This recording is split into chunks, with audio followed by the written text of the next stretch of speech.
Halo, jumpa lagi di podcast Clara, podcast yang keren, podcast yang badas, podcast yang cerdas. Kali ini saya juga bersama Bro Robi. Bro, Iya. apa kabar Bro? Baik.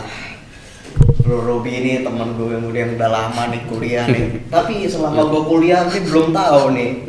Selama lu kuliah masuk jurusan ilmu komunikasi apa sih tujuannya? Tujuannya pertama sih karena gue ngerasa gue punya skill lah, di kemampuan di bagian public speaking, walaupun mungkinnya walaupun belum terlalu jago lah, tapi gue ngerasa kayak ada kemampuan di bidang itu gitu. Jadi kalau di awal-awal lu udah kayak minat public speaking atau pas baru masuk di sini tiba gitu? Awalnya enggak, jadi dulu gini, awalnya itu dulu gue bukan pengen masuk di ilkom ya, gue dulu tuh pengen masuknya di hukum. Di hukum. Nah, cuman karena gue ngerasa ada gimana ya, mungkin dari tujuan gue ya, jadi kan sebenarnya tujuan gue masuk komunikasi itu sebenarnya karena gue pengen masuk di kepolisian. Nah, cuman dari gue sempet disaranin tuh sama panitia penerimaan polisinya bahwa untuk jurusan hukum itu sekarang emang udah jarang dibuka, karena udah kebanyakan. Karena sekarang ini yang ngambil jurusan hukum tuh bukan hanya dari kalangan anak mahasiswa, tapi dari kepolisian sendiri udah banyak ngambil jurusan hukum. Makanya setiap tahun dan bahkan tahun ini gue pernah ngeliat beberapa tahun kemarin sampai tahun ini penerimaan untuk jalur hukum itu belum ada. Nah, yang ada itu yang gue sempet ngeliat kebanyakan ilmu komunikasi. Nah, jadi itulah alasan gue dulu milih ilmu komunikasi. Tapi kalau cita-cita tetap hukum ya, apa yang pengen dituju tetap hukum nih walaupun udah masuk ke komunikasi. Cita-cita gue tetap gue masih bersikeras di kepolisian. Kepolisian ya? Karena gue memang pengen ikutin jejak ayah saya. Tapi kalau udah jadi cita-cita mau jadi kepolisian ini munculnya ini kapan ini? Pas remaja, masih kecil, atau keinspirasi dari ayah atau apa? Kalau dulu gue pengen jadi polisi itu waktu gue udah tamat SMA. Jadi gue dulu waktu masih SD, SMP, SMA tuh gue nggak tertarik sama kepolisian. Gue mungkinnya kayak kurang tertarik lah gitu. Cuman pas gue udah SMA, nggak tahu lah, tiba-tiba kayak muncul semangat buat jadi polisi gitu. Karena memang gue kan sering nonton berita gitu kan tentang kasus-kasus kriminal. Jadi akhirnya gue kayak kayak terdorong buat jadi polisi. Gue pengen ini dong sih, kayak pengen memberantas kejahatan gitu. Berarti faktor pendorong lu buat jadi polisi itu karena nonton berita. Iya. Terus reaksi ayah lu gitu, kan ayah lu polisi juga nih. Pas reaksi tahu anaknya pengen jadi polisi juga gimana? Pastinya seneng. Soalnya gue emang dari kecil emang udah udah disuruh emang kalau gue tamat sekolah daftar polisi gitu.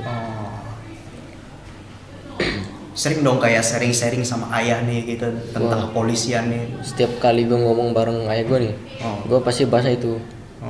Dikasih kayak asupan buku-buku juga atau kan nasihat-nasihat yang paling diingat gitu? Enggak sih, paling cuman kayak bahas ini doang. Misalnya kayak gimana sih namanya, kayak bahas-bahas tentang dunia kepolisian lah gitu. Emang lu penjurusannya pengen masuk apa nih sampai lu kayak ngerasa harus banget jago public speaking gitu? Kalau gue sih untuk milih bidangnya, gue milih PR. PR, public relation. Udah lama kayak tertarik PR atau baru-baru ini? Gue tertarik PR tuh waktu pas udah masuk kuliah. Jadi dulu gue tuh belum tahu apa tuh tentang PR, tentang broadcast, mungkin tentang peminatan yang ada di PR, yang ada di komunikasi. Dulu gue mikir tuh komunikasi cuma satu aja gitu. Pas udah masuk ternyata ada PR, ada BC, ada markom. Jadi gue milih PR. Karena emang gue suka ini sih, gue lebih suka ngomong. Tapi faktor paling mendorongnya buat masuk PR ini apa? PR karena ini yang gue bilang dari awal tadi, gue kan suka yang namanya ngomong. Betul. Ngomong tentang karena gue ngerasa gue punya skill public speaking dan suka ngomong, ya udah gue pilihnya PR. Gitu. Kalau PR berarti kan harus bisa ditampil secara umum, misalkan hal kayak pas public speaking gitu, pas praktek gitu, atau lagi ngerasain public speaking itu gimana gitu, ngerasain masih gugup nggak atau udah? Jujur sih gue masih gugup, cuma pas udah pelan-pelan udah selama gue proses belajar, gue udah sedikit gue rasa kayak peningkatan ngomong di depan orang. Gitu. Gimana sih tips biar lu public speaking lancar gitu terus jadi PR-nya gitu? Kalau gue sih, gue nggak pernah ini ya, maksudnya gue nggak pernah kayak latihan ngomong gitu. Nah jadi gini, dulu tuh gue orangnya memang agak ini ya, apa namanya, agak sedikit pemalu gitu. Cuman karena gue mungkin sering ikut nongkrong, ikut main sama temen-temen, terus sering ketemu orang baru lah gitu, orang baru, jadi gue kayak otomatis kayak beradaptasi nih, belajar gimana cara orang berkomunikasi gitu kan.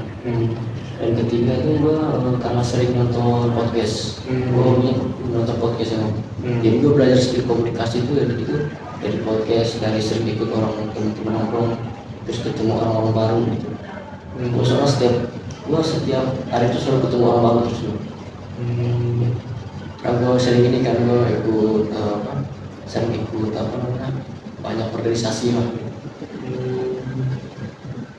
Kalau sekarang gue lihat sih komunikasinya bagus, lancar. Kalau dulu gimana tuh, kayak gagap nggak tuh? Kalau dulu ya agak sedikit gugup sih. Agak sedikit gugup ya. Komunikasinya sebelumnya gugup, tapi kenapa bisa lu kayak malah suka ngomong gitu? Ini gue tuh orangnya pemalu, tapi gue di sisi lain suka yang namanya bersosialisasi. Nah jadi kayak ada dua sisi lah. Di sisi lain gue pemalu, di sisi kedua gue sedang bersosialisasi gitu. Jadi ya karena gue lebih dominan ke bersosialisasi, ya udah. Gue sering ikut tadi ya, ikut nongkrong lah, sering ketemu orang baru, sering nonton podcast, jadi gue belajar dari situ. Jadi selain kayak suka ngomong, suka bersosialisasi juga, emang cocok sih sama PR ini. Iya. Tapi kan kalau adaptasi tuh tantangan juga tuh. Sampai sekarang tuh kalau gue tanya tuh gimana tuh kalau adaptasi? Adaptasi maksudnya tantangannya gimana? Adaptasi sama lingkungan yang berbeda gitu. Harus kenalin karakteristiknya, harus sesuai sama budayanya. Pertama sih ini kalau ketemu orang baru ya gua coba mengamati dulu nih, orangnya kayak gimana. Nah ntar kalau gua udah bisa menyimpulkan gimana karakternya, baru di situ gua tinggal memikirkan gimana caranya gua bisa komunikasi sama orang ini. Jadi gua nggak cepat gitu. Harus bisa menyesuaikan dengan orang yang gua temui. Bisa ya kayak lu sesuai begitu ya. Iya. Kalau selama lu kuliah ini, kalau boleh tahu, enak gak sih rasanya di jurusan ini, Ilkom? Gimana ya kalau dibilang suka dan mungkin enak, yang nggak enak ya. Ini mau mulai dari enaknya dulu apa yang nggak enak ini? Yang enaknya dulu deh. Yang enak dulu ya. Udah, yang enaknya sih pertama jujur ya, jurusan yang paling gampang. Nah, kenapa gue berani bilang jurusan ini paling gampang? Tapi ini tergantung perspektif ya. Kalau gue dari pandangan gue ya, jurusan komunikasi itu yang paling gampang lah. Dulu sebelumnya gue pernah juga kuliah. Gue dulu pernah kuliah di Universitas Negeri di Pontianak. Gue ambil jurusan arsitektur. Nah, cuman gue cuma sampai berapa bulan, gue kuliah itu cuma 3 bulan. Karena gue ngerasa gue nggak sanggup. Gue tuh kekurangannya di bagian menggambar, hitung-hitungan. Sedangkan jurusan arsitektur itu harus lebih mengutamakan yang jago gambar sama yang jago hitung-hitungan. Sedangkan gue nggak punya skill itu. Akhirnya daripada gue paksain, akhirnya gue ulang, udah gue kerja awal, jadi udah nggak bisa duit kan. Nah itu tahun 2022 tuh, maksudnya tahun depannya tahun 2023 gue kuliah lagi di sini, gue ambil jurusan komunikasi. Karena gue sebelumnya gue udah lihat juga sih, udah lihat di Google jurusan yang cocok ya, rekomen buat orang yang nggak suka itu kan, muncul lah komunikasi. gue pelajarin tuh apa tuh komunikasi, temu lah, wah cocok nih gue nih, cocok sama skill gue, cocok sama ahli gue untuk kedepannya gitu. Itu enaknya ya. Kedua enaknya itu di lingkungan gitu, di lingkungan pertemanan lah gitu. Makanya lebih ini aja sih, lebih makanya kayak lebih enak, lebih enjoy, lebih friendly gitu. Itu sih enaknya. Itu kalau ini yang enak ya. Iya, Kalau nggak enaknya sih lebih ke tanggung jawab sih gue bilang. Kalau gini, ilmu komunikasi ini kan bisa dibilang kayak lu harus dituntut jago berkomunikasi ya, jago ngomong lah. Tapi nanti kalau seandainya apa namanya, realitanya lu di luar, lu ngomongnya nggak jago, ngomongnya ngaku-ngaku, itu ntar malah jadi kayak orang tuh kayak lihat, wah ini enak kan jurusan ini ya, ambil jurusan komunikasi nih, tapi cara ngomongnya aja kayak masih masih nggak apa, masih nggak bagus lah gitu kan. Kira kan orang bilang, wah percuma orang bilang komunikasi tapi skill ngomongnya nggak jago. Nah itu yang termasuk yang nggak enaknya, jadi bisa dibilang tanggung jawabnya. Tapi kalau gue bilang sih lebih dominan enaknya sih kalau di komunikasi. Jurusan yang kalau kasih rating untuk gue sendiri sih ya, rating 1 ya. Ini kalau pernah dulu nih IPFM rating 1 rating 10 ya.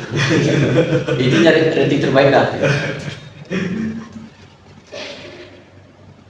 Terus kalau awal-awal pertama masuk kuliah di jurusan komunikasi, jurusan orang-orang banyak yang suka ngomong gitu, suka sosialisasi, energi ekstrovert gitu. Pertama-tama gugup ya ketemuan. Gugup banget gue waktu semester 1 tuh, karena kan gue kan sadar ya gue tuh ilmu komunikasi tuh. Dan saat itu juga gue masih belum terlalu percaya diri lah. Gue tuh kayak takut tuh kalau gue disuruh ngomong apa gimana ya gitu kan, berdiri dengan teman-teman gitu kan. Yang gue sendiri gue nggak terlalu akrab sama lainnya karena awal. Akhirnya pas udah ya selama proses belajar jadi otomatis itu jadi kayak percaya diri. Emang sebabnya emang kurang belajar aja sih, jadi kayak kurang pede, tapi kalau udah belajar hantem ya. Terus kalau di kekurangannya nih, kayak jadi stres nih, berlarut-larut stres gitu karena kita anak komunikasi jadi terbebani gitu, ada pelabelan anak komunikasi pasti jago ngomong gitu, tapi faktanya pas ketemu gitu gak kayak ekspektasi orang gitu. Nah itu Pernah ketemu di posisi itu yang gue bilang, yang enggak enaknya tuh di tanggung jawab. Nah di tuntutan kita komunikasi kan emang harus tuntut jago ngomong kan. Ya bahkan gue sendiri ya, gue liat temen-temen gue ya beberapa lah gitu kan yang dia anak komunikasi, cuman mungkin dia sampai sekarang masih belum terlalu bisa diri lah buat ngobrol di depan orang gitu. Dan kalau gue bilang ini salah satu PR sih buat dia, buat gue sendiri juga sih. Gue kan juga nggak terlalu jago-jago lah gitu kan. Paling yang gue ngomong ya gitu lah. seadanya aja ya, kayak tadi buat gitu ya. Intinya ya percaya diri lah. Itu udah modal awal. Terus terakhir lu kayak ada harapan akhir kayak gitu, kalau pengen lulus mau gimana kayak gitu? Oh ya, ini alasan gue yang paling utama sebenarnya masuk komunikasi itu pengen daftar di kepolisian. Oh, kembali lagi kayak gitu.